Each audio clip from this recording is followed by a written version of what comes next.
Благодарам, потпредседателе.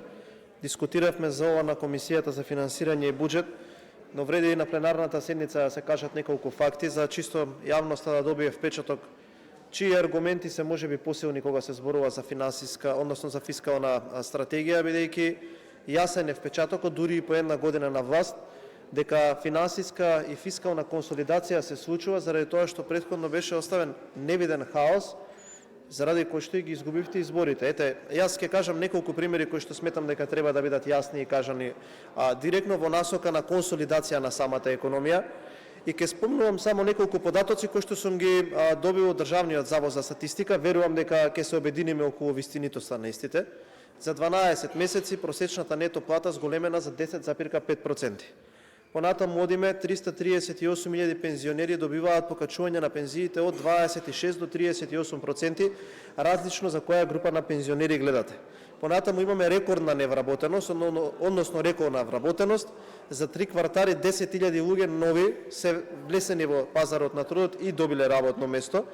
Исто така рекордни странски директни инвестиции од 1 милијарда и 250 милиони за 12 месеци, нешто што укажува на тоа дека последниот квартал од претходната година над 400 милиони, односно на последниот месец 136 милиони евра директно странски директни инвестиции, 46% повисока плата склучено со здравството и образованието, односно, ако сакате, здравствените работници, образовните работници и вработените во безбедносниот сектор 10% покачување на плата, или ако сакате 87.000 работници во месец март примија покачување на платите, тоа се отприлика 23.000 работници кои што по основ на колективен договор кој што вие го потпишавте, ние го продолживме и им ги исплативме, 63.000 работници по добрите политики на владата, овие што ги набројав, добија покачување на платите.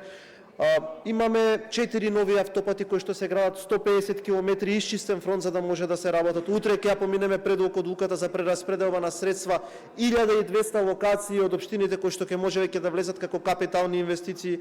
Ајде да зборуваме за наплатата на даноците, данокот на личен доход 29% поголема наплата, данокот на добивка 14% поголема наплата, за 12 месеци на царинските давачки наплатени 14 милиони евра повеќе.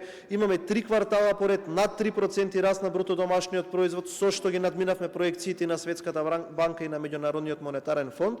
Дали е доволно нормално дека не е, но за 12 месеци и како има резултати кои што може да ги соопштиме пред граѓаните и да дадеме уште едно силно верување и уверување дека ќе продолжиме во оваа насока уште позасилено да градиме една економија која што ќе треба да генерира и да гарантира подобар животен стандард на сите граѓани. Благодарам.